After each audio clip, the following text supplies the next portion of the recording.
एक समय की बात है। एक लड़का था। वह एक साहूकार के यहाँ काम करता था। उसका गुजारा मुश्किल से चलता था। वह रात को अपने लिए 4 रोटी बनाता और खाता। कई दिन से उसकी एक रोटी कोई चुरा कर ले जाता। एक दिन उसने देखा कि एक मोटा सा चूहा आता है और उसकी रोटी लेकर चला जाता है। उसने उसे रोका और कहा, मैं बड़ी मुश्किल से 4 रोटी कमा पाता हूँ। मैं आगे ही परेशान रहता हूँ। मेरी गरीबी कब दूर होगी और ऊपर से तुम मेरा एक रोटी ले जाते हो। चूहा बोला, मैं तो अपनी किस्मत की खाता हूं और रही बात तुम्हारी परेशानी की तो उसका हल गौतम बुद्ध ही कर सकते हैं, परंतु वह बहुत दूर रहते हैं। लड़का बोला, अगर वह मेरी मुश्किल हल कर सके तो मैं दूर जाने को भी तैयार हूं। अपनी समस्या का समाधान पाने के लिए वह साहूकार से कुछ दिनों की छुट्टी लेता है और महात्मा बुद्ध से मिलने के लिए निकल पड़ता है। चलते चलते रात हो जाती है। उसे रात रहने के लिए एक जगह चाहिए थी। उसने पास में ही एक हवेली देखी और हवेली का दरवाजा खटखटाया। हवेली से एक महिला बाहर आती है। वह लड़का उसको बताता है, मुझे महात्मा बुद्ध से मिलने जाना है और रास्ता बहुत लंबा है। क्या मैं यहाँ एक रात के लिए रुक सकता हूँ? हवेली की मालकिन बोली, हाँ तुम रुक सकते हो, लेकिन मेरी एक शर्त है। तुम्हें महात्मा बुद्ध से मेरा एक सवाल पूछना होगा। मेरी बेटी 20 साल की हो गई है पर वह बोलती नहीं है। उनसे पूछना कि वह कब बोलेगी। लड़का बोला, ठीक है, मैं महात्मा बुद्ध से आपके प्रश्न का उत्तर पूछ दूंगा। एक रात वहां रहकर लड़का अगले दिन अपने सफर पर चल पड़ता है। आगे एक पर्वत और दुर्गम रास्ता था।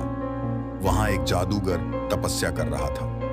वह लड़का उससे महात्मा बुद्ध तक जाने का आसान रास्ता पूछता है। जादूगर कहता है कि मैं तुम्हें अपनी जादू की छड़ी से तुमको आगे नदी तक पहुंचा दूंगा, पर तुम्हें मेरा एक प्रश्न महात्मा बुद्ध पूछना होगा।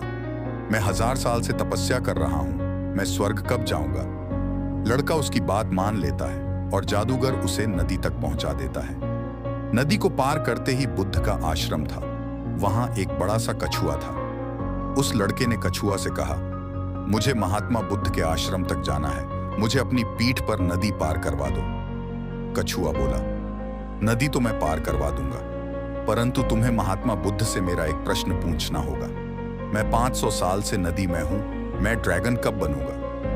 लड़का कछुए की बात मान लेता है और वह नदी पार करवा देता है। वह महात्मा बुद्ध के आश्रम पहुंच जाता है। जब वह महात्मा बुद्ध से मिलता है तो कहता है कि मुझे आपसे अपने प्रश्नों के जवाब चाहिए। महात्मा बुद्ध कहते हैं, ठीक है, लेकिन मैं केवल 3 सवालों का ही जवाब दूंगा। महात्मा बुद्ध देखना चाहते थे कि वह किसके प्रश्न का त्याग करता है।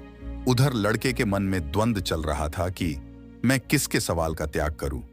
कछुआ 500 सालों से इंतजार कर रहा है, जादूगर 1000 सालों से, गूंगी लड़की 20 सालों से, और मैं भी आर्थिक परेशानी का हल ढूंढने बहुत कठिनता से यहां पहुंचा हूं। फिर वह गहन विचार करता है कि मैं ज्यादा मेहनत करके अपनी समस्या सुलझा सकता हूं, इसलिए उसने अपने प्रश्न का त्याग कर दिया। उसने गूंगी लड़की, कछुए और जादूगर तीनों के प्रश्न महात्मा बुद्ध से पूछे। महात्मा बुद्ध से तीनों के प्रश्नों का जवाब लेकर वह वापस आ गया। सबसे पहले नदी तक पहुंचा तो उसे कछुआ मिला। कछुआ ने अपने सवाल का जवाब मांगा। उसने कछुआ से कहा, महात्मा बुद्ध ने कहा है कि जब तुम अपना कवच उतार दोगे तो तुम ड्रैगन बन जाओगे। कछुए के कवच उतारते ही वह ड्रैगन बन गया। उसके कवच से बहुत सारे मोती निकले। कछुआ बोला, यह मोती मेरे किसी काम के नहीं है, इसलिए इन्हें तुम इसे ले जाओ। वह लड़का मोती लेकर आगे पहाड़ी पहुंचा। उसे वहां जादूगर मिला। उसने अपने सवाल का जवाब मांगा। लड़के ने जादूगर से कहा, महात्मा बुद्ध के अनुसार तुम अपनी जादू की छड़ी छोड़ते ही स्वर्ग जा सकते हो। वैसा ही हुआ। जादूगर ने जाते जाते लड़के से कहा, यह जादू की छड़ी मेरी किसी काम की नहीं है, इसे तुम ले जाओ। लड़के ने छड़ी ली और आगे चल पड़ा। चलते चलते वह हवेली तक पहुंचा। हवेली की मालकिन ने अपने सवाल का जवाब मांगा। लड़का बोला कि आप अपनी बेटी की शादी करवा दीजिए, वह शादी करते ही बोलने लगेगी। हवेली की मालकिन बोली कि तुम महात्मा बुद्ध से उत्तर लाए हो, इसलिए तुम ही मेरी बेटी से शादी कर लो। लड़के और लड़की ने एक दूसरे को पसंद किया और उनकी शादी कर दी गई। शादी होते ही लड़की बोलने लग पड़ी।